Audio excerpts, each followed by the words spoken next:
Okay, welcome back. We're going to switch screen from pupil to OCT.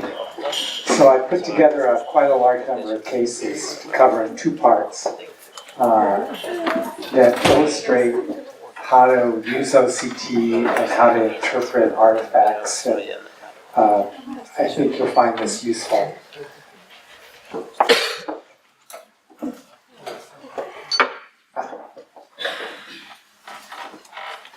So some of the objectives we want to accomplish in the next hour is we want to understand how to best use the OCT to differentiate a retinal problem from an optic nerve problem. We want to be able to correctly interpret the OCT optic nerve bed analysis. So not just the nerve fiber layer, but what you get with the optic nerve head in terms of its diameter and rim properties. We want to understand how to use the retinal ganglion cell layer complex to differentiate damage along the anterior visual pathway, the patterns that you might see in the timing of it. And then be able to read the reports accurately to recognize what could be an artifact, what's real, and what's an artifact. So a lot of ophthalmologists go off the rails because they incorrectly interpret an OCT, and it's, could cause a lot of unnecessary testing. I just kind of divide this into two sides, the outer retinal pathology and the inner retinal pathology, and most of these will be seen in the retina clinic, but you're going to see them too. And then on the optic nerve and inner retinal side, anywhere from papilledema to artery occlusions to pre and post geniculate lesions. So we'll have cases to illustrate these. So just a quick review of the anatomy to compare the histology to the OCT, the type of OCT you're used to seeing. And just a couple quick aspects. Remember, the nerve fiber layer is more highly reflective because of the compacting of all the axons, so that'll be highly reflective. Most manufacturers, when they say the ganglion cell layer, they're really combining the soma layer, the ganglion cell layer, with a dendritic interplexiform layer, because as hard as we try, the differences in the reflectivity are not good enough to accurately separate those two layers. But for clinical purposes, really combining those two layers is pretty good. So don't worry about it, but just recognize you're combining two layers there. And then remember, the nuclear layers are lower in reflectivity. So this would be the inner nuclear layer where the bipolar cells live, and the outer nuclear layer where the nuclei of the photoreceptors live. And then remember, we've got the external limiting membrane, and then the ellipsoid zone is a highly reflective line where the junction between the outer and inner segment. The reason it's highly reflective is, if you look histologically, there's a mitochondrial accumulation in that area. And mitochondria have a lot of membrane, and so that's what makes the OCT more reflective. So it's interesting, if you look at, and then the darker layer is going to be that outer segment layer. If you look at diseases that affect the photoreceptors, acquired and hereditary, you have to lose about 8 to 10 decibels of sensitivity before you get a breakup of the ellipsoid zone. You will see, if the segmentation is good enough, some thinning of the outer segment layer here. But most people look for whether you lose the ellipsoid zone. But keep in mind, you have to lose about 8 to 10 decibels of sensitivity for that to start to disappear.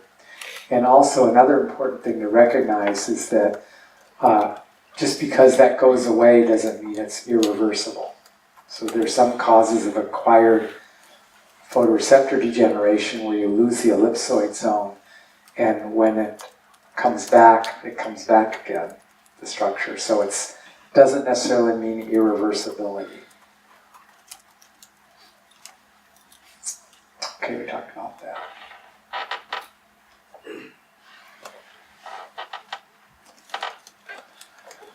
Okay, one other thing about the ganglion cell layer.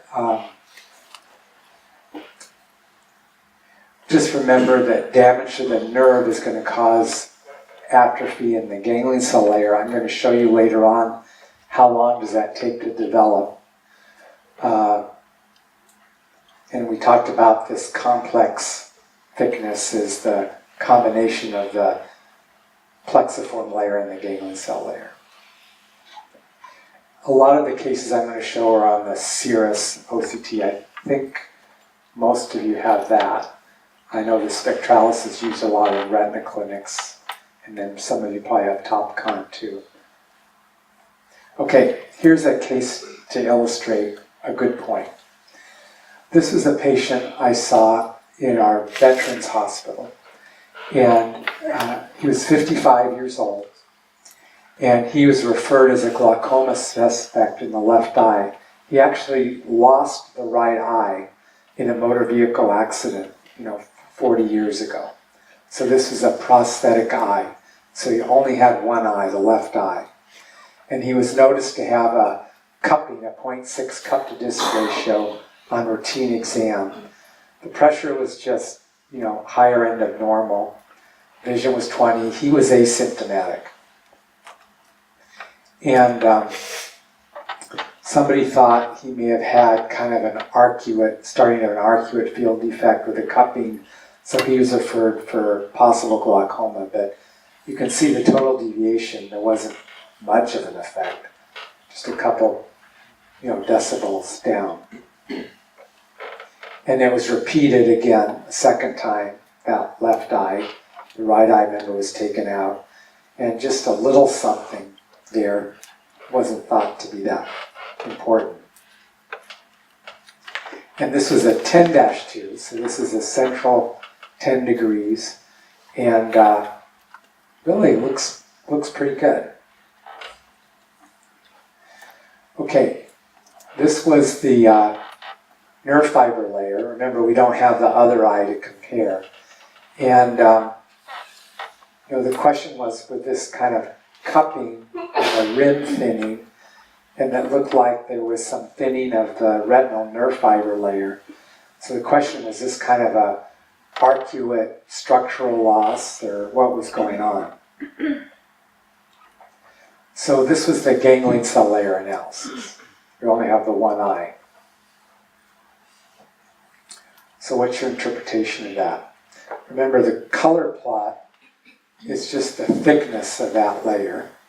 And this is the probability plot. So this is just showing in a pixel by pixel basis if that thinning is significant compared to age-matched normals. So what's your interpretation of the ganglion cell layer?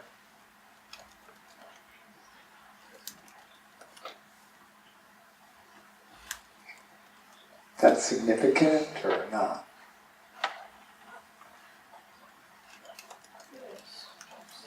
Yes, significant. Do you think it's compatible with glaucoma?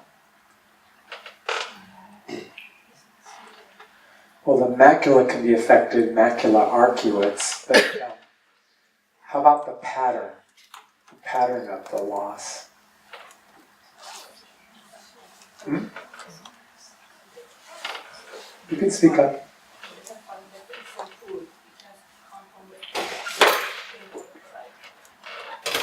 It doesn't quite look like an arcuate, you mean, or? Huh? Like hominin. Tell us what you mean. Don't be afraid. Hominin. Can you repeat the question? What does the pattern of the thinning mean anything that helps you? Could be a little very blunt, but just not compression. Okay, why do you say that? Because the fibers to the Because you're looking at this color plot and you're seeing, is that like a half? Is it respecting the vertical meridian? That's what I think you're asking. Yeah, that's a good observation. And so since that's nasal retina, that would be temporal field. So that could be chiasmal or tract, right? So it kind of starts raising the suspicion. We didn't get that from the nerve fiber layer, but now we're starting to think, maybe he does need a scan. Okay, so he did get a scan. This is without contrast and with contrast. And something's there. Let's see, this is the mid-sagittal plane. Here's the aqueduct. Here's the chiasm. Let's see. Here's the pituitary. It's not the pituitary. Is that just some congenital thing, or? So this is what's going to happen, is that you're going to order a scan, and the radiologist here said this was normal. But you have the power of knowing where to look because of the scan. The radiologist doesn't have that kind of, focus of knowing where to look. So that's not normal. So the question is, what could be there that would cause that would be enhancing like that? Got any ideas? Well, think of what structures could be. Could be tissue, like a tumor, but that's kind of a funny tumor, huh? Cystic from some cystic tumor, like a craniopharyngioma or something like that. But there's really no solid part to it.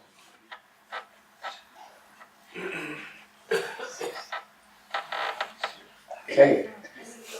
Well, that was a posterior cerebral aneurysm. Whoops.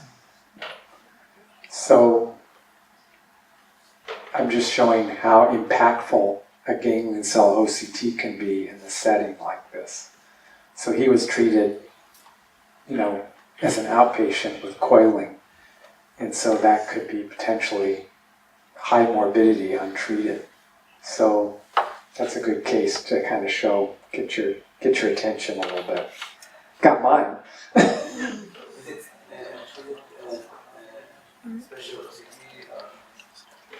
A special OCT?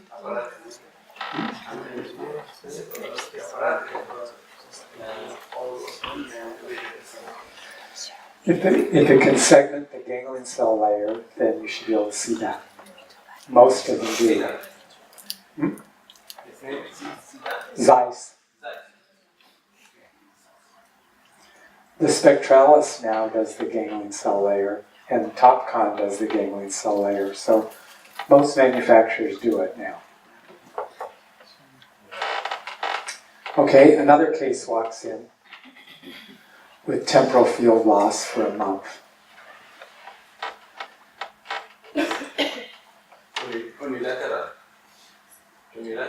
Unilateral. Yes. So we get the OCT, and now I'm showing total retinal thickness. So the question is, and here's the B scan.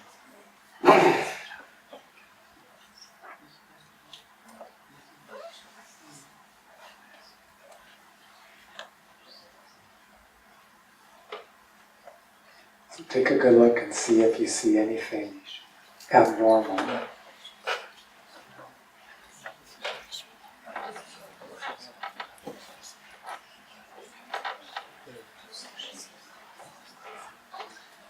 Well, how about the total thickness plot? So this is all the way from, inner limiting membrane to pigment epithelium. Any difference in the total thickness plot? Well, it's a little bit yellower here. How about the B scan? Anything different there? You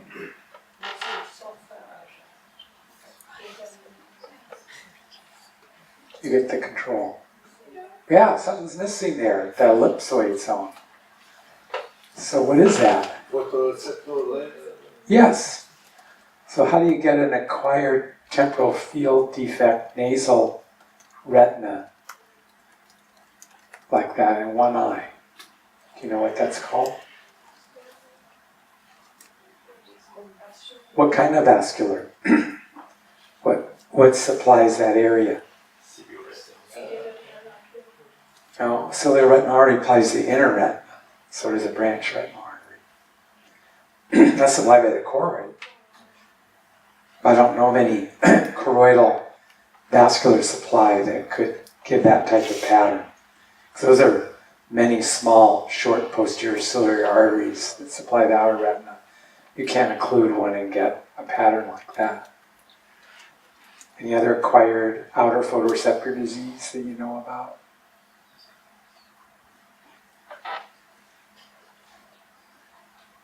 So that's acute zonal called outer retinopathy. It's one of the few acquired photoreceptor diseases that you see. Do you see that here? Yes. Okay. Maybe you haven't seen one yet. But usually these patients have some photopsias too. And that's what people call the big blind spot syndrome. It's often peripapillary. Sometimes it looks like this. And some of them are permanent, some resolve with time. So keep that in mind. So you can see how someone may have jumped right away to get imaging of the brain, but with the OCT, I think you could put the stop sign on that and keep them in the eye clinic. Any questions about that? Dystrophic disease or So things like retinitis pigmentosa wouldn't cause that focal of a defect unilaterally. So it has to be really acute, acquired outer photoreceptor disease. There are very few things that do that besides azores. And then any other ones you can think of, I can't. Okay, here's a 67-year-old female who sees constant gold sparklers, funny lights in her vision for 2 weeks, and more noticeable in dim light. And she had right arm swelling in the last few months, 2 prior transient ischemic attacks with vertigo, hearing loss, facial numbness. These are medications. Vision was good. Here's the visual field. Jeez. So she had constricted visual fields, but she had normal acuity.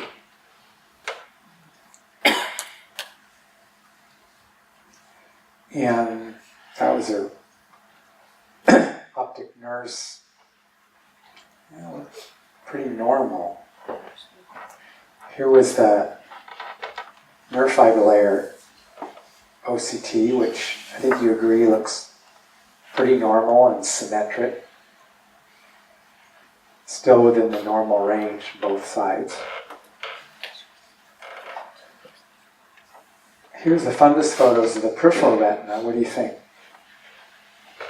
So it's showing some funny pigmentary change. Nothing striking, but there's just something not right about that. Here was the OCT. I want your interpretation of that. So here's the total thickness. This is not the ganglion cell, but the total thickness. You can see that there's a annulus of normal thickness, and everything is thinned outside of that. And then if you look at the B scan here more carefully, you see everything's intact right here, but right at this border, we lose the inner-outer junction. And that's exactly corresponding to where she's losing vision.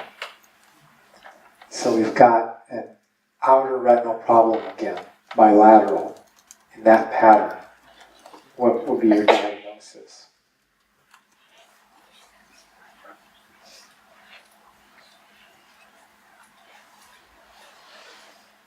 Retinitis pigmentosa.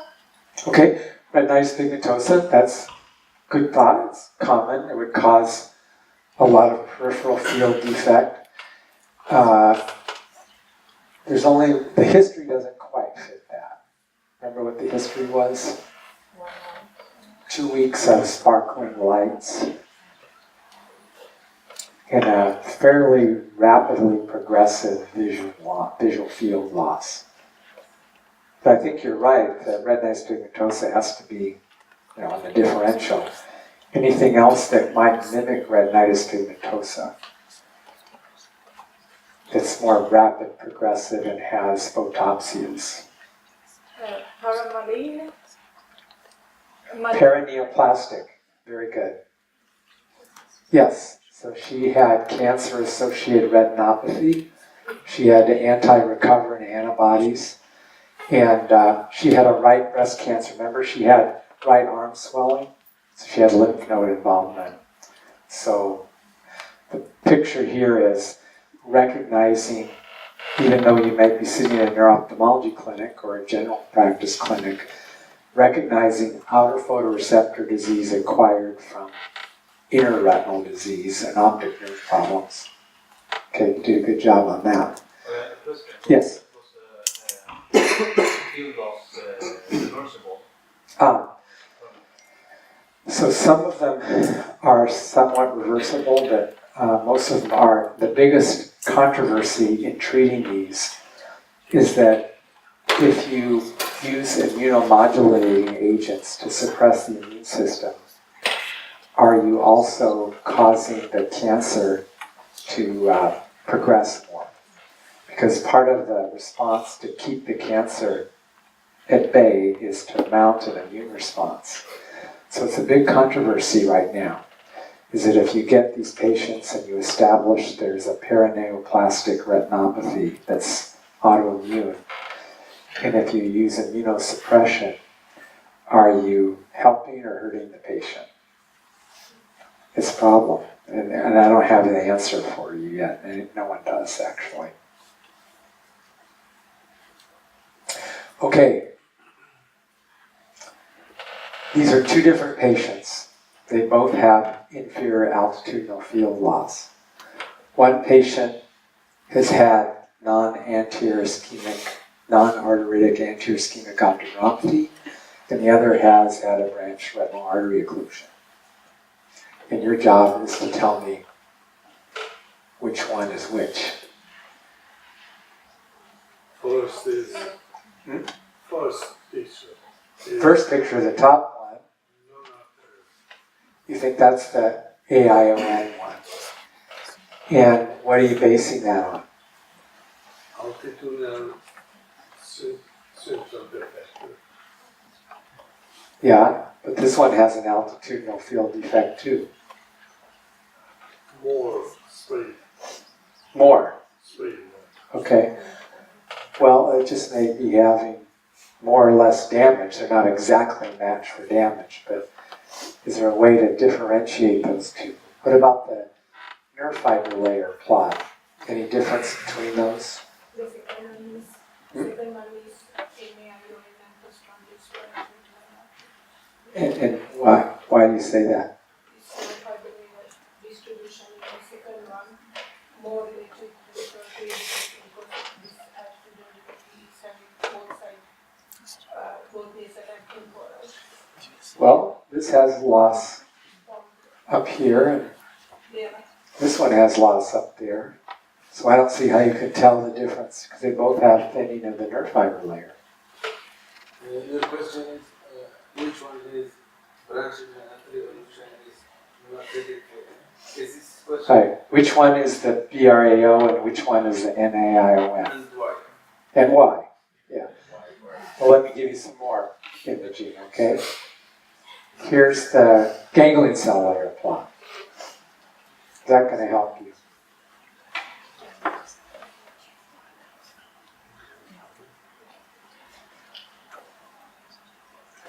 Well, they both have thinning of the ganglion cell layer.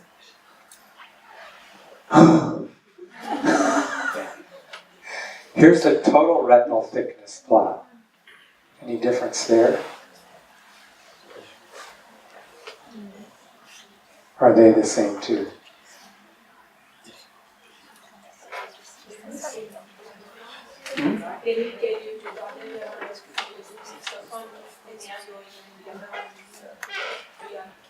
You think, which one do you think's the RAO? First one is NAIA and second one is Okay, well you have a 50% chance of being right. What's the reason? You have to give the reason. because these sectors, it has lost all these superior sectors, so it's more consistent in the defecting the first NAIA. You mean in the ganglion cell? Well, they both match the field. I can't tell the difference from the ganglion cell layer. So I mean, it's all sector. The sectors, well, that still matches the visual field. Yeah, I think the vessels here in the down picture is very thin. thin. So you think these are thinner. You don't think those are thinner too? It's a difference. Okay, maybe. If I look to the screen face, the upper picture can be like in retinal artery occlusion with sparing the foveal branch, the pseudofoveal branch. This is the only I can see it like some pattern. Okay, but And this there's no cilioretinal artery here. These are all branches of the central retina. I don't see any cilioretinal artery. Will only affect the nerve layer and not the entire thickness. Okay, can you say it louder? We say I'm going to say it louder. You said that the NAION would just affect the nerve fiber layer and the ganglion cell layer, but if it's an artery occlusion, it'll affect more of the retinal thickness. Which layer, in addition, gets affected? Which extra layer with the BRAO gets affected? yes, most of them, but I'm not sure which one. Okay, you're not quite sure, but you're on the trail. You're getting warmer. And because you noticed that the thickness difference between the upper and lower was greater here, right? This is more of a difference. Let's look at the B scan.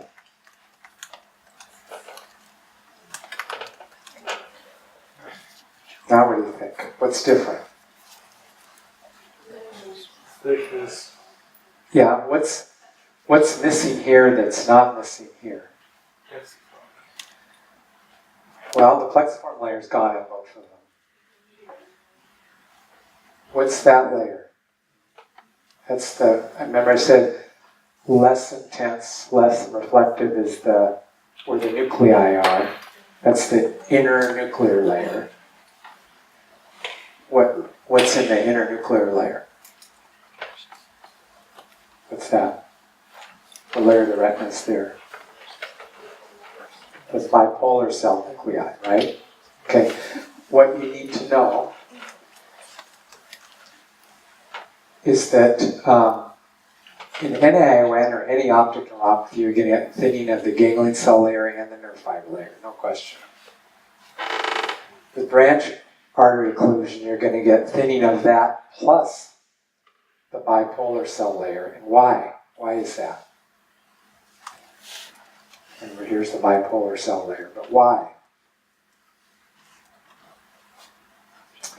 You have to remember the blood supply to the inner and outer retina. So remember, the central retinal artery and the branch retinal artery supply the nerve fiber layer, the ganglion cell layer, and the bipolar cell layer. Okay? You'll never lose the bipolar cell layer with an optic neuropathy, never. If you see loss of the bipolar cell layer, I can assure you it's a vascular lesion. So you have to know what layers of the retina are supplied by the central retinal artery and its branches. So the rest of the retina is supplied by the choroid, right? So here, and acutely, obviously, you're going to see swelling, which is you see here, thickening. And then with time, you're going to see atrophy. But you don't see this patient acutely, and here's what happens. They present with an altitudinal loss. And why do you have to distinguish between the two? Because if it's a branch artery occlusion, you're going to look for embolic phenomena and lower those risk factors. If it's NION, you're going to look for maybe things that cause nocturnal hypotension, obstructive sleep apnea, medications at night. So the workup is going to be a little bit different. So it's important that you know how to distinguish them, and you can with an OCT. Okay, any questions about that? Important point. I want to speak to the vessel narrowing. Actually, we haven't published it yet, but if you look at optic neuropathies, you do get vessel narrowing with them.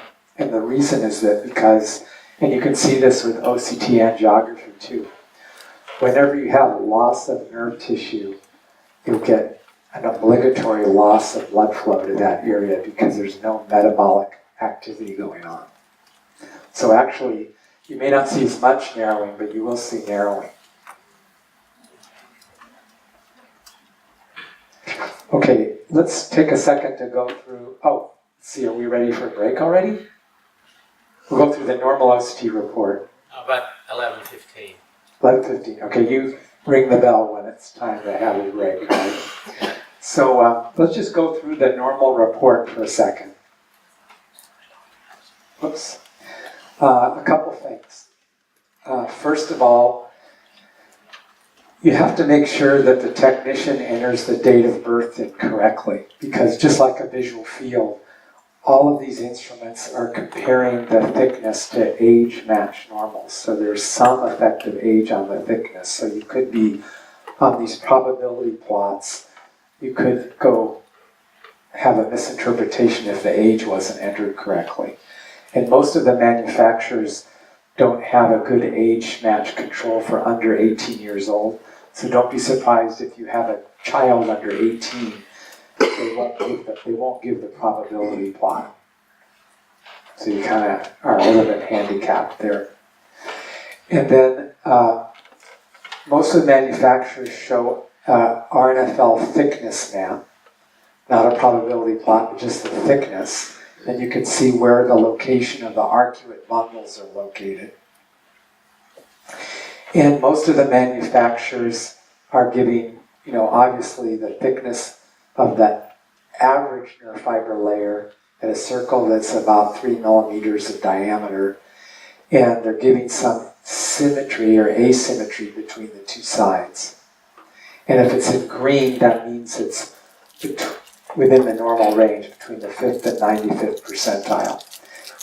Yellow is usually below the 5th percentile, and red is below the 1st percentile, meaning 1% or less of normals have something that thin or something that different.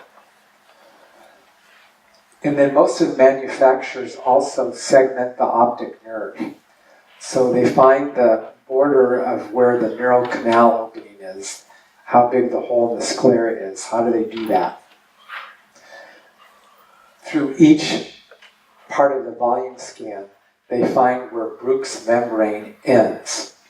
So you see that little circle that's open. So they're finding that location going around circumferentially. And that's the best anatomic marker for where Bruch's membrane ends. And that's where the hole, circular hole in the sclera is that the nerve's going through.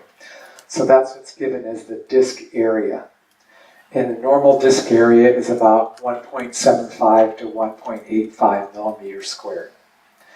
That's important to know that because obviously smaller openings that people are born with will have less room for the 1.3 million axons to go through, so they'll have a smaller cup. Conversely, larger openings, so 2.2 millimeters, plenty of room, larger cup. So when you get a patient as a glaucoma suspect and they have a large cup to disc ratio, let's say 0.6, 0.7, 0.8, and normal visual field, and no thinning of the nerve fiber layer, look at the disc area, because some forms of enlarged opening, the extreme would be megapupilla, have just a large opening which gives plenty of room so you have a smaller rim. So it's, physiologic. So you want to be able to use everything you can out of the OCT report to help you differentiate glaucoma from physiologic cupping. And then they also find the rim border. And most manufacturers do that by segmenting the inner limiting membrane, that red line. And the location along this surface that's the closest to this Bruch's membrane is what they're saying is the rim border. And that's what's shown in red. So then you can look at the diameter of the remaining rim. And that's what's plotted here. So the right and left rim diameter. So see, temporally, the rim diameter is less in this person. And superior and inferiorly, it's thicker. So if you have a notch or thinning in the inferior temporal area, you'll see, some significant thinning in here. So this is similar to this neurofiber layer plot, only we're plotting the thickness of the rim circumferentially. And then here, of course, we're plotting just the neurofiber layer where this circle is located. So we're just unwrapping it linearly, and you're comparing the symmetry between the two eyes. So any focal defect would show up as an asymmetry. And then they're dividing this up into quadrants and in clock hour sectors. The important thing also is to look at the B scan. And unfortunately, a lot of the manufacturers show this very small. But the reason it's important to look at this is to see whether their software algorithm to find the borders is doing it correctly. Because I'm going to show you a lot of examples where artifacts can occur from vitreous adhesions or loss of segmentation that throws all this whole thing off that can be misinterpreted. So you have to look at the B scan and convince yourself that it looks like the borders are being found correctly and interpreted correctly. So here's an example of normal tension glaucoma in both eyes with asteroid hyalosis in the right eye. You can see there's a lot of vitreous opacity. And of course, what does that do? That attenuates the signal getting to the retina in that eye.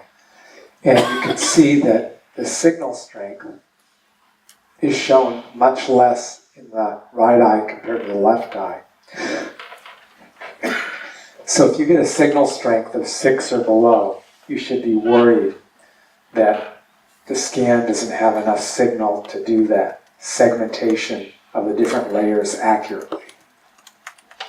So yes, there is a lot of rim thinning in both eyes if normal tension glaucoma. But you see how the algorithm is failing right here. See where there's a big blood vessel there and there's shadowing. It's not picking up very well. And in that location,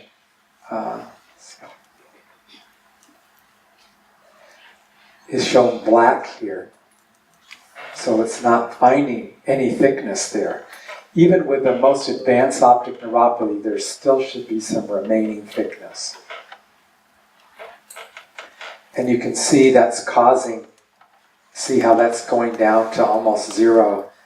You should think that pathology can't thin the nerve fiber layer that thin.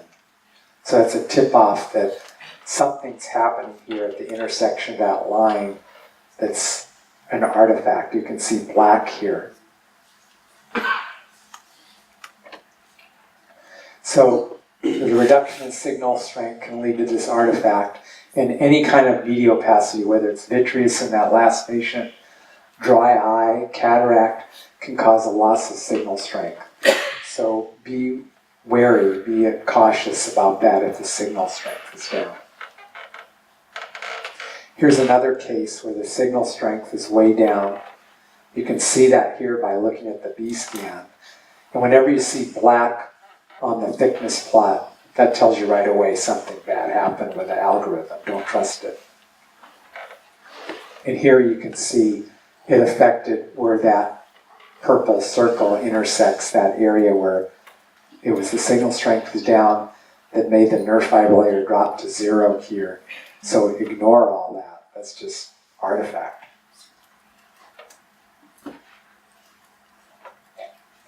But one other thing, look at the other eye. It had a low signal strength, but the algorithm looks like it behaved okay.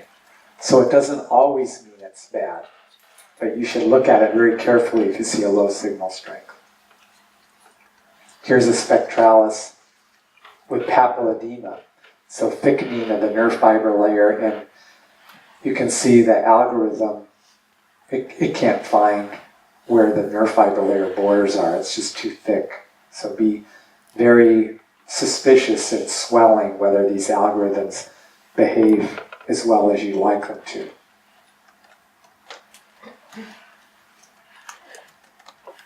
And here you see with the vitreoretinal interface, it's fooling the algorithm. It's thinking the inner limiting membrane is here, but it's not.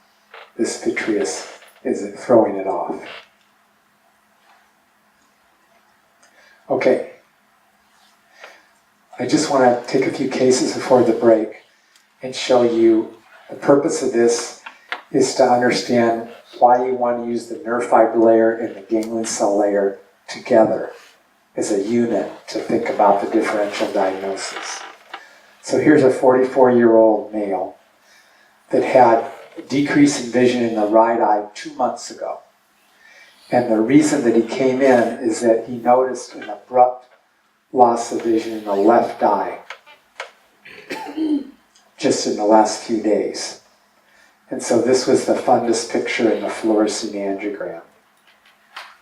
I'm going to show you a little bit more and then ask you your opinion.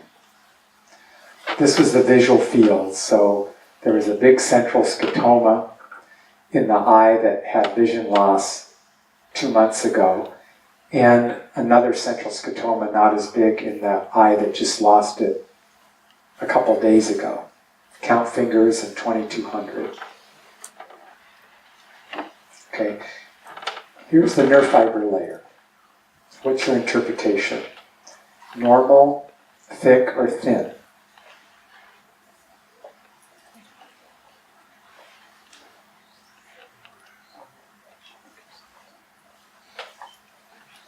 What does white mean actually? Do you know? I told you what green meant and what yellow meant, red meant. What's white? It is swallowing. Swollen, it means it's above the 95th percentile. You can see that here, right? So the nerve fiber layer, even in the eye that was affected 2 months ago, is thick, right? Thicker, looks swollen. Here's the ganglion cell layer analysis. So I want you to try to put together the history and the nerve fiber layer and the ganglion cell layer. So we've got a 2-month history in the right eye, and you've got ganglion cell layer thinning there. So that makes sense. But the nerve is swollen still. And there's central loss of vision. In the left eye that was just affected, the ganglion cell layer is normal, which you'd expect, and its nerve fiber layer is also swollen. So how would you put all that together? What would be your most likely diagnosis? Opticus neuropathy. Pardon? Ischemic opticus neuropathy. Optic neuropathy? Ischemic. What? Opticus neuropathy. Ischemic. Ischemic. Okay.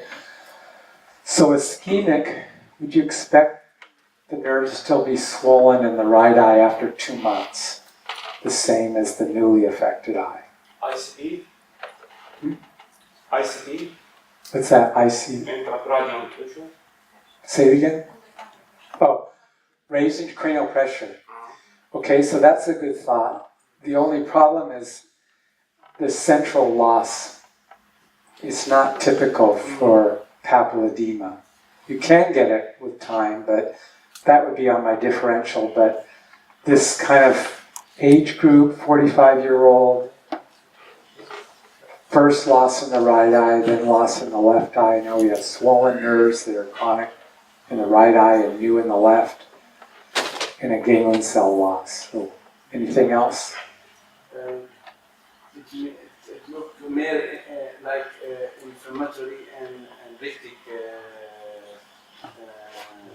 edema. Inflammatory? It looked like more inflammatory process here, and it will be swollen from the intracranial pressure. And it can be sarcoidosis, it can be. Okay. So sarcoidosis, if it was involving the optic nerve and raising the intracranial pressure. Foster Plus- Kennedy syndrome. Post what? Foster Kennedy syndrome. Foster Kennedy. What's Foster Kennedy syndrome? With high intracranial pressure, tumor in parietal. So that would cause atrophy In one side. in one side, right? That would be thinning of the nerve fiber layer in one side.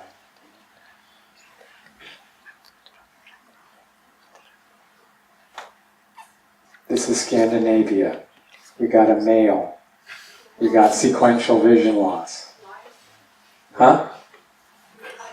Lyme? Okay. Huh? Borrelia, wow. Come on. Leber's hereditary optic neuropathy. Yes. That's what Leber's looks like. And remember, probably the mitochondrial problem is causing problems with axoplasmic flow. Remember, that's what kind of looks like pseudo-edema, which you kind of see here. And what's interesting about Leber's is this thickening. Patients who are genetically have the deficit but haven't presented yet with vision loss, if you look at the nerve fiber layer, it's thickened in asymptomatic carriers. Very interesting. So chronic thickening of the nerve fiber layer in the setting of sequential loss, that's one of the things on the list, is Leber's. Yeah.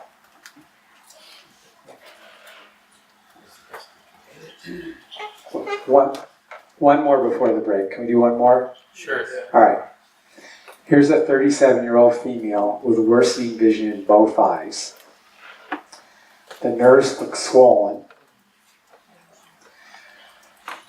There's these field defects, both central and inferior and enlarged blind spot. The nerves look kind of swollen.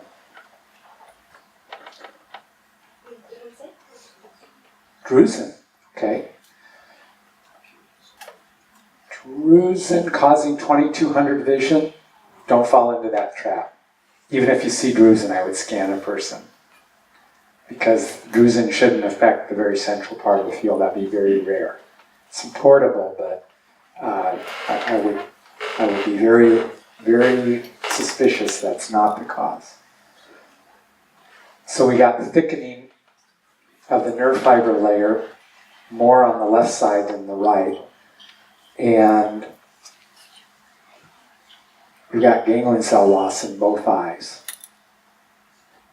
So again, the theme is swelling in the setting of ganglion cell loss and vision loss. So the first one was Leber's. The question is, what else? We talked about chronic papilledema. That would be one, from raised intracranial pressure, but usually they don't present with central visual acuity loss. They can. Anything else? So that was the scan. Can you interpret it for me?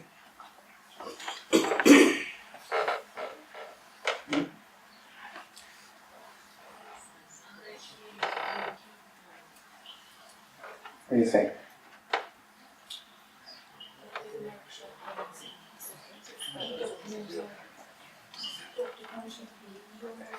Yes, the optic nerve sheath is enhancing. This is a bilateral optic nerve sheath meningioma. Yeah, and bilateral is unusual, but it can happen. Do you know why the nerve swells? So think of this as a form of chronic venous stasis. So the nerve sheath, that's where the artery and the vein are entering the optic nerve. So commonly it's compressing the vein too, and you get this swelling of the nerve that's kind of like what you get in a venous stasis retinopathy. And of course, you know you can get collateral vessels forming in this too for the same reason. So I think we better stop here, but this is a case of chronic optic disc edema in a schizophrenic patient, so they weren't sure if these visual fields were functional or not. And obviously the nerve was swollen, but there was ganglion cell loss. And eventually there was atrophy. So when you see ganglion cell loss in the setting of papilledema, you got to really aggressively treat those patients because they're often on the slippery slope of going bad. Okay, so those are kind of your differential of RNFL thickening with ganglion cell loss.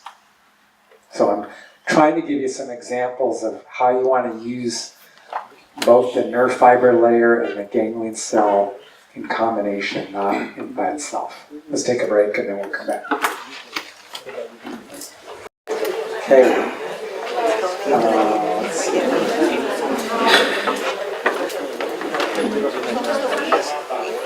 Just a few quick words about some of the artifacts you're going to see in the setting of disc edema.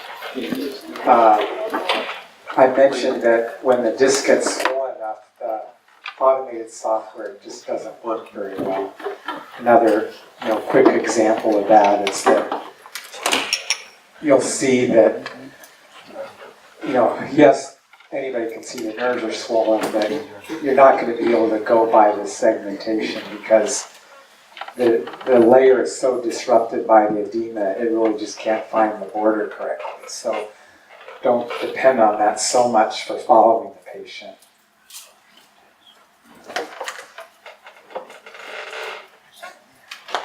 Another artifact is that you actually can be, when the nerve swells, it can actually cause the algorithm for the ganglion cell layer to fail. So how could you tell whether this is really thinning of the ganglion cell layer or an artifact? You see this type of when you see this type of pattern of funny things going on, you have to look at the B scan and see that, oh, it's not really finding it because a lot of these machines, when the algorithm is not right near the disc, it affects other parts of the algorithm. So be a little bit careful about over-interpreting the ganglion cell layer in the setting of disc edema if the algorithm doesn't look right. Another tip-off, on most of the manufacturers, see they give the average ganglion cell layer thickness and the minimum. That means what's the smallest thickness in that volume. And if you see the minimum drop below 40, maybe 35 at the most, be suspicious that the algorithm is not behaving. Because even in a no light perception eye that is transected, the minimum thickness is still going to be about 35 to 40 microns. Because you have elements of tissue in there that just cannot completely go away. So if you see a minimum thickness in the 35 or below range, you should think that something's wrong with the algorithm. That's a tip-off. We have a separate Iowa algorithm that we use the whole volume, and this is the same patient showing that actually it was normal, the thickness. And this 3-month follow-up shows now there is some, but not like there was before when the disc edema went away.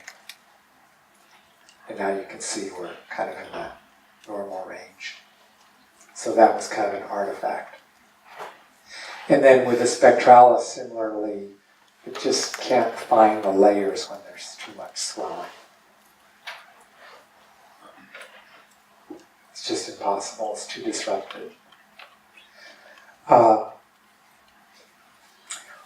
What some of us are doing now is we're trying to, instead of the nerve fiber layer, we're using the total retinal thickness. So the whole disc volume as a way of quantifying papilledema, because this part of the segmentation is pretty good. It's the nerve fiber layer that isn't on the other side of this. So just using the total retinal thickness is another way of following this. I'm going to go to my next slide set here for a second.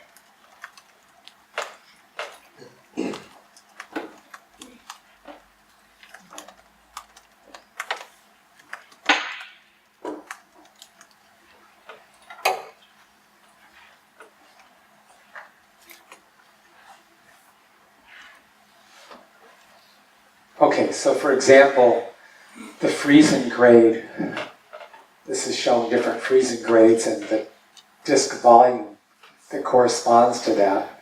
And this gives the total retinal thickness volume as a function of Friesen grade, so it's pretty well correlated. And so a lot of the manufacturers are going to start using that. It's more robust because the segmentation is more accurate. You're looking at the total retinal thickness now. Okay, here's a case of a 32-year-old with complaints of headaches. And this was the disc appearance. And it looks like the thickness, average thickness, is a little bit greater on the left side.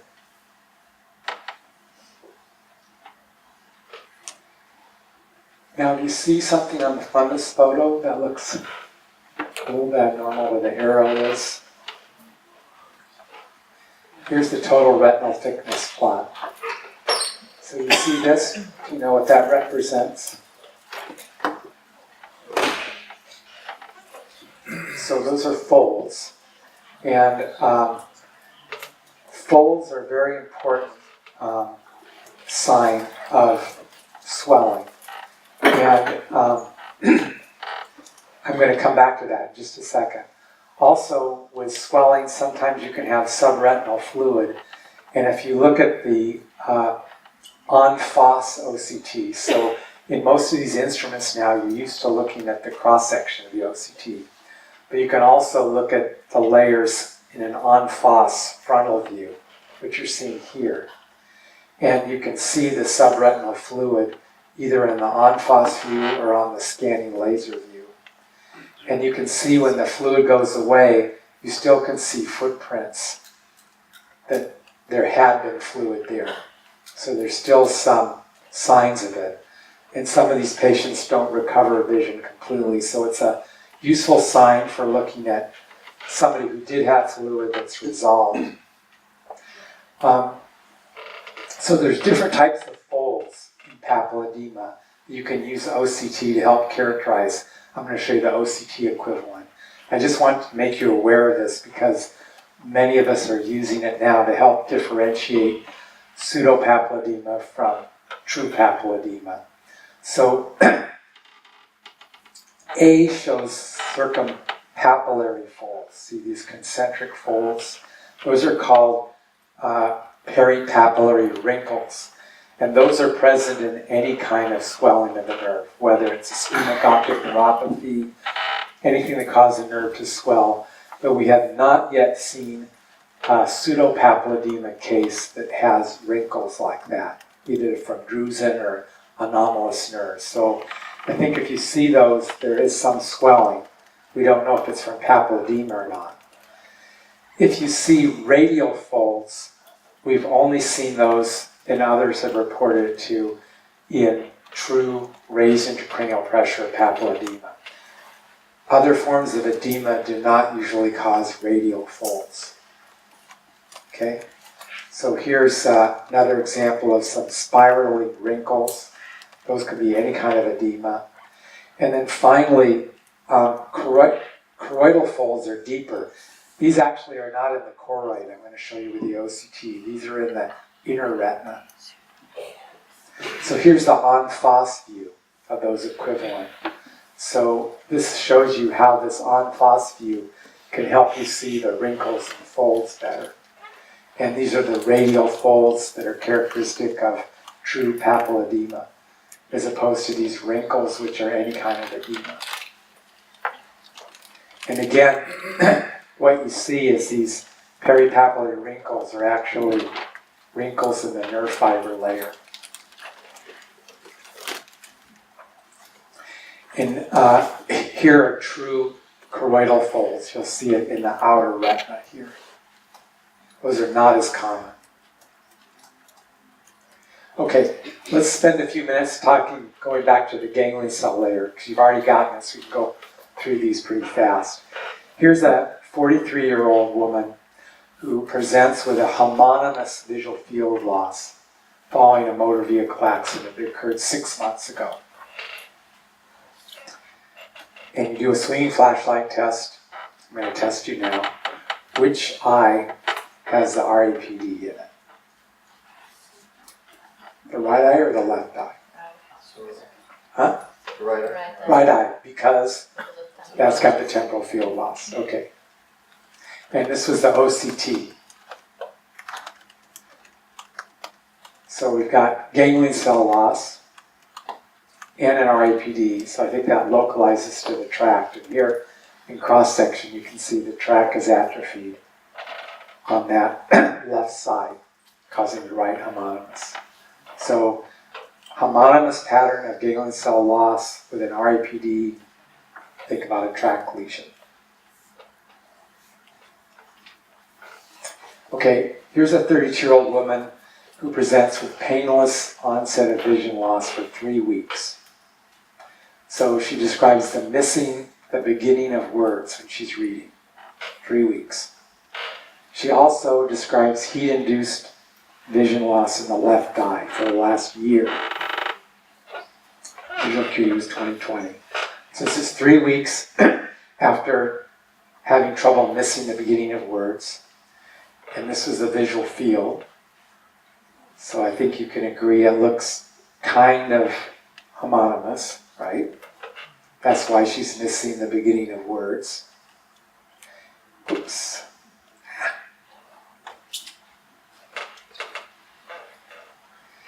And here's the fundus photo. What do you think?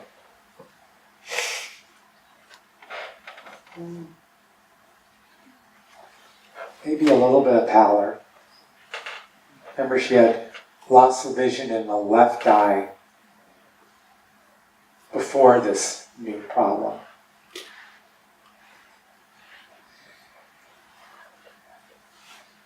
Now here's the neurofiber layer and ganglion cell layer analysis. So, back to that history again, make sure we get this right.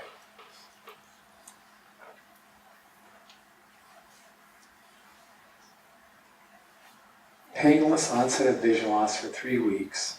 Beginning of words, kind of homonymous. We've got that. A couple weeks later, the visual field defect went away.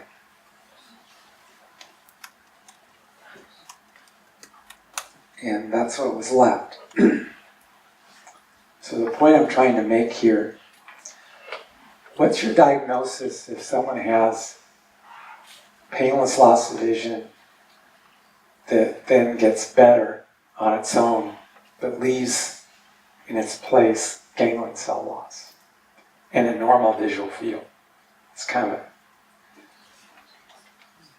hard to believe you can have that kind of ganglion cell loss and a normal field. But there's one pathologic entity that is notorious for causing more ganglion cell loss than visual field loss. It's history of acute loss that gets better. Yes, so demyelinating disease. So she had multiple sclerosis, and the history kind of pointed towards it, but neuro-ophthalmologists see this all the time. Now this is unusual because it's a tract demyelination, but the typical cause is an optic neuritis.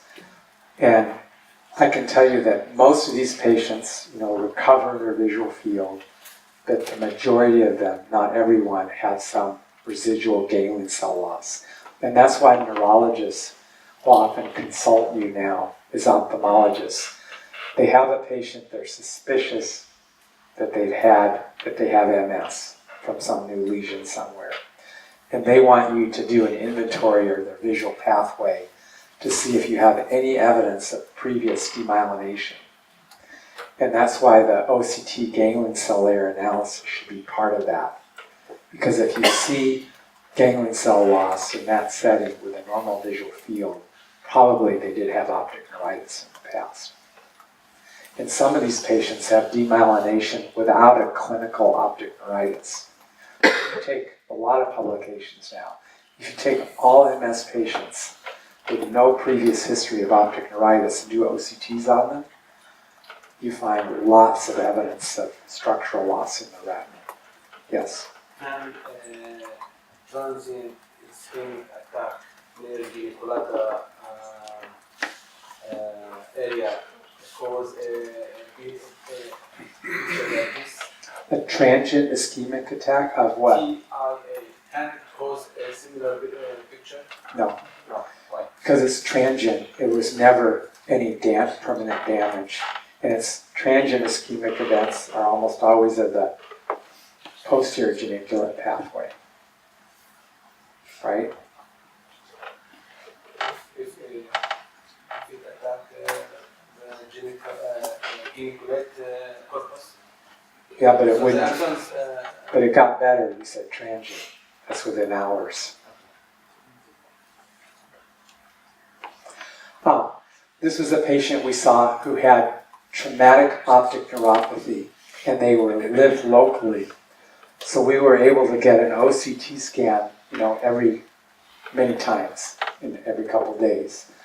And that was very interesting because we started to see the beginning of the ganglion cell layer thinning, oh my God, at 8 days. And you might think to yourself, how can that happen? How can the ganglion cell layer thin that soon? And it's actually very interesting. If you look at animal models of traumatic optic neuropathy that have labels for the ganglion cells and their dendrites, the first thing that happens with an experimental crush injury, for example, or with experimental glaucoma, is that the dendrites from the ganglion cells retract into the cell body. So why am I saying that? Remember, the ganglion cell layer we said it was the complex. It was the ganglion cells and the inner plexiform layer. So one theory is that the initial retraction of dendrites might be responsible for this initial thinning. Because you can't get rid of the cell bodies in 8 days. That's hard to do. So think of it that way. But the other important point is, do you see how it reached minimum at about a month? So the ganglion cell layer, compared to the nerve fiber layer, it thins very fast. The nerve fiber layer starts within about 3 to 4 weeks, and it continues until about 6 months. So here's 2 patients where we're graphing the nerve fiber layer and the ganglion cell layer. And you can see that this reaches a minimum much faster than the nerve fiber layer does in each case. So it takes longer structurally to thin out the layer where the axons are located. It doesn't mean that the neuron's not dead, it's just the soma layer and the inner plexiform layer are going to thin much faster. So why is that important? Because you might be able to say something about when the damage occurred. If you get a fairly normal nerve fiber layer and a thin ganglion cell layer and there's no edema, then you kind of know that it probably was, about a month ago. So you can kind of put together some of the timing. Here's an MS patient with a left pericentral homonymous scotoma with ganglion cell layer thinning. Okay, it corresponds. And whoops, they actually had a lesion, that last patient, in the postgeniculate area. And they had ganglion cell layer thinning. Why? How can that be? So Francois Bois, he's at Lausanne. He's a good friend of mine. So we published a paper a couple years ago, and there's more papers coming out now since, is that if you have an isolated lesion in the postgeniculate area, guess what? You can get dye back into the retina, transsynaptic, but it takes 20 months at least to happen. If it's geniculate or pregeniculate, within 1 month you're going to see it. But you can get transsynaptic retrograde degeneration into the retina with an occipital or visual radiation injury. So I wanted to call your attention to that. It just takes a lot longer to happen. And there's a lot more people that are studying this now. Very interesting. But if it is post-geniculata, why the ganglion set is affected? Well, you tell me. I mean that the health of those ganglion cells are probably dependent on some type of connection with the recipient neuron. So something is happening with transfer of growth factors or something that's necessary for the health of that ganglion cell. And that's a very area of intense interest right now to understand that. Okay. Don Hood's a good friend of mine. He's at Columbia University in New York. And he's been publishing a lot of papers about macular damage in glaucoma.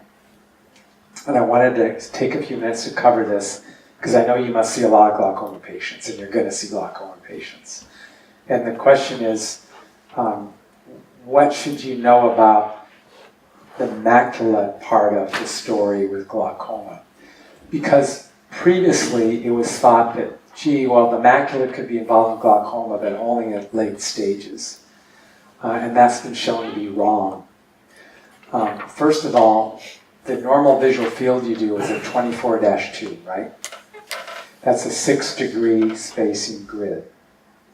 And so one thing that's been shown is that you can have glaucomatous macular damage that is not appreciated on a 24-2 because the location of the nerve fibers that are damaged in the macular arcuate bundle may fall in between the spacing, that large 6-degree spacing. 10-2 really shows it quite well. But what I want to show you is the OCT equivalent of looking for macular damage. After reading all these papers and knowing what I know, every glaucoma patient should get a nerve fiber layer and a macula scan. So easy to do. There's no reason why you shouldn't be doing that. And I'll show you why. So what he found was there's a macular vulnerability zone for glaucoma. In other words, if you take all glaucoma patients, and this is a right eye model, these clock hours between about 7 o'clock to 6 o'clock, or 8 o'clock to 6 o'clock, right in here, that's the most common area of arcuate defects that causes superior field defect that's seen in glaucoma. Definitely. And what I want you to realize is that the arcuate bundles that you're normally used to thinking about are the ones that originate right around here, which give the arcuate 24-2 visual field defects. But these arcuate fibers also go into the macula, and these fibers are affected quite frequently. And you won't appreciate that unless you get a macula scan and look at the ganglion cell layer. So here's a case of glaucoma showing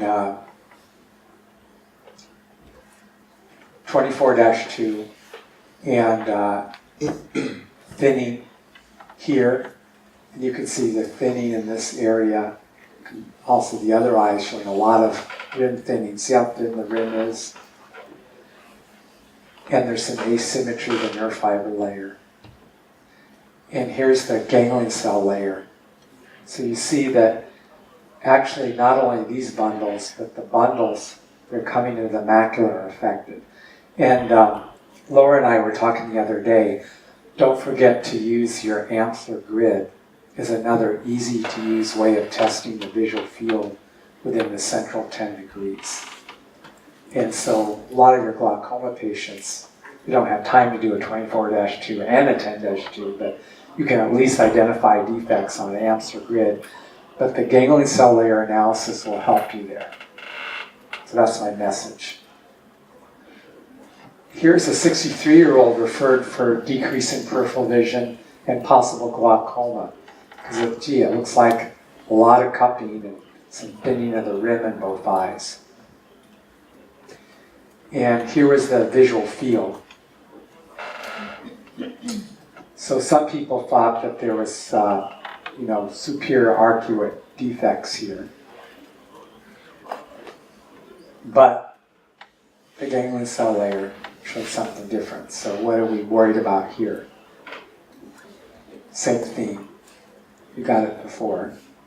What's the pattern of the ganglion cell loss? Is that glaucoma? It's not like the last case. Which part of the retina is thin?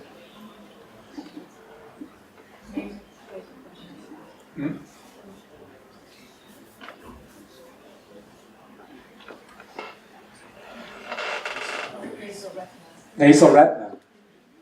Seems like it's trying to respect the vertical meridian. Yeah, the pituitary tumor. So neuro-ophthalmologists find these all the time, and astute glaucoma people send these to us who are having progression of their visual field defect at a greater tempo than you expect from glaucoma. And they can't tell if it's an arcuate or bitemporal. And they often have thinning of the rim. They look glaucomatous. But having the ganglion cell layer really helps you know that those need scans. So I think here's another example. So the takeaway points is, homonymous or binasal thinning, that's really going to help you. You just can't appreciate that with a nerve fiber layer because of the organization of the axons compared with soma. So use that to your advantage. I was talking to Dr. Hammer. You send a patient to get an OCT scan. Doesn't even require dilation. It's minutes. Number one, why not get the disc in the macula every time? And get both eyes. Don't ever do one eye. Because you want the other eye as a reference if you need it. So there's just no reason not to do that. It's so easy. So insist on it to your photographer. If you're doing it, it doesn't take that much more time. Artifacts. So be careful not to interpret. When you see this funny pattern, we call it the propeller sign, like the propellers on an airplane, that means the segmentation is off. Don't trust it. And see how the minimum thickness is less? So watch out for artifacts. Don't overinterpret it either. Here's a 21-year-old referred for glaucoma. Large cups with normal visual fields. But the RNFL was, here's the visual field, looks pretty good. So how do you interpret that OCT of the nerve fiber layer?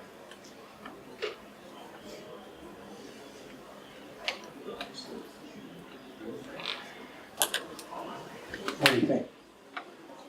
The probability plot showing something there.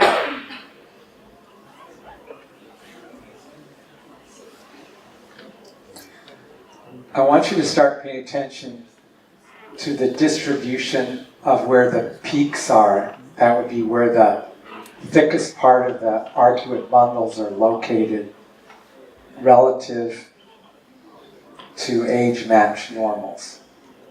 So you see the peak of age-matched normals is right here and right here, but this patient is kind of shifted inwards. And you see what that does to the probability plot?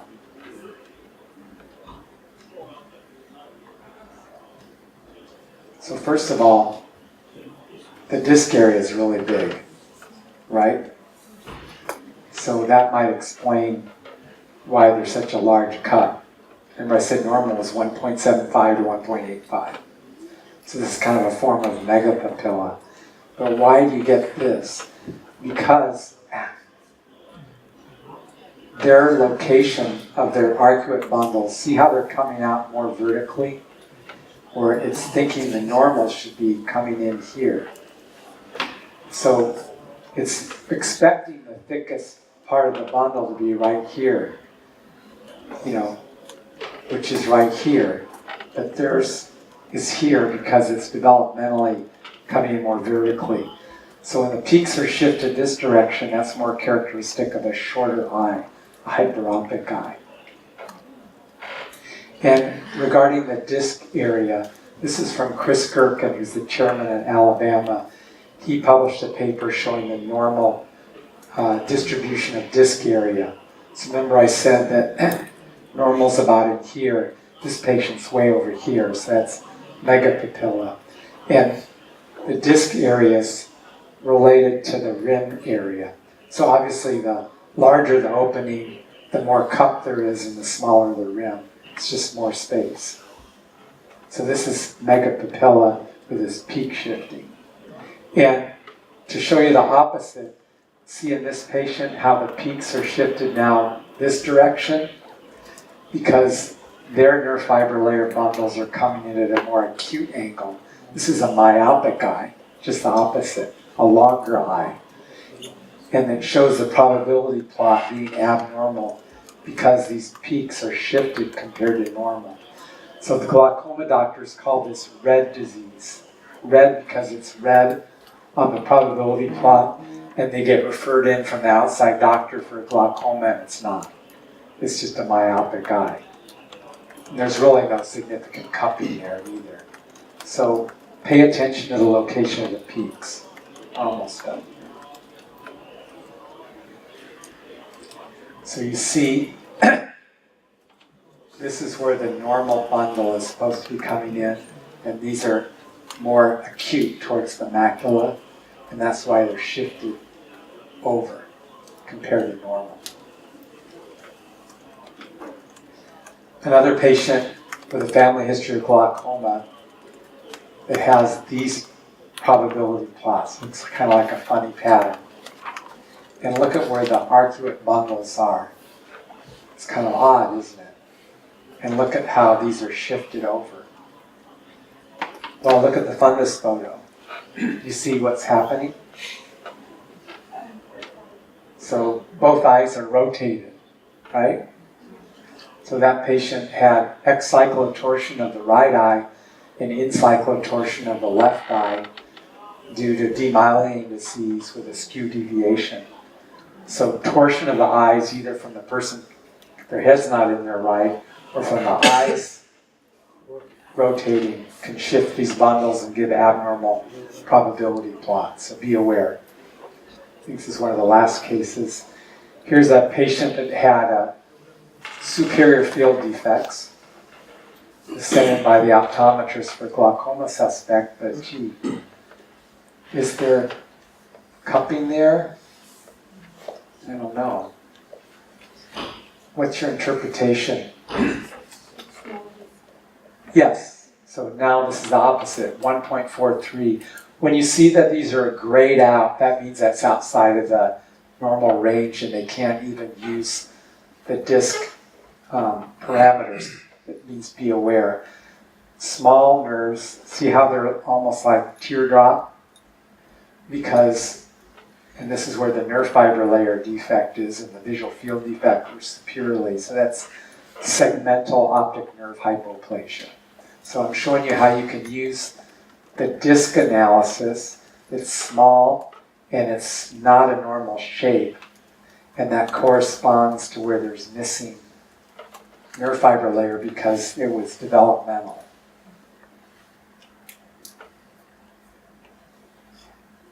So that'll help you with the optic nerve hypoplasia. And the ganglion cell loss is thin too in that pattern. And now this person's over at this end of the distribution of scleral openings. Good, almost ready for lunch here.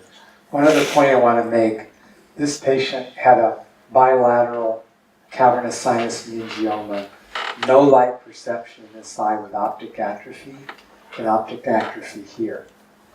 And the point I'm trying to make is that the nerve fiber layer is thin in both sides, but why isn't it thinner in the no light perception eye? And what I want you to notice is that the rim is a lot thicker here too. And if you look at the sagittal scan, you'll see gliosis of the nerve can cause artifactual increases in nerve fiber layer. So they both have ganglion cell layer thinning. But you'll see in some optic neuropathies, the glial elements that are left hypertrophy. And that's what causes pallor, because it acts like a big reflecting mirror. It's reflecting light in the glial proliferation. And that can sometimes artifactually increase the thickness of the nerve fiber layer, not because there's axons there, because there's glial proliferation. Same thing, myelinated nerve fibers can cause increased thickening in that area. It's highly reflective, and it can cause this artifact of increased thickening. Let's see, I think we're almost done. The point I want to make here is this patient had NIL in the right eye, but the probability plot doesn't really show much thinning. But if you look at the thickness plot, you see there's a lot of thinning between the two eyes. And if you look at the difference, you see how this eye's nerve fiber layer is still in the green area, but compared to the other eye, it's a lot thinner. So sometimes using the asymmetry analysis between the right and left eye will help you know that there really has been thinning. It just started a lot thicker in both eyes. So it still may be in the normal range, but compared to the other eye, it's much thinner. So think about that. And then just artifacts from vitreal adhesions. Be aware of those.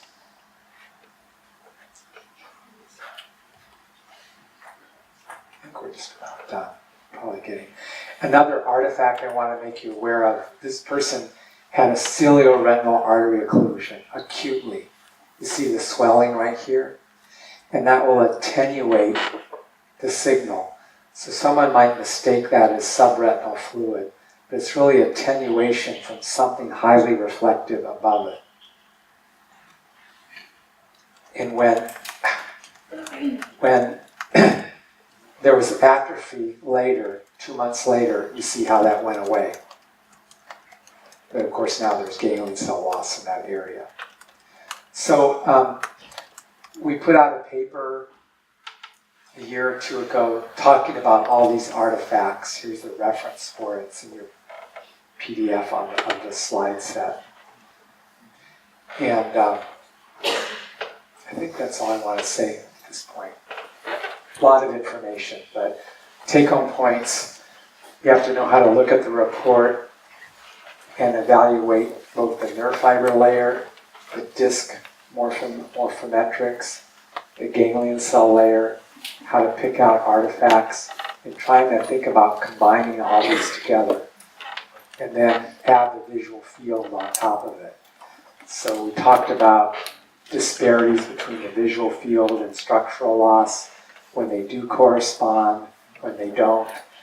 So think about how to really critically look at these reports and try to get as much information out of it as you can.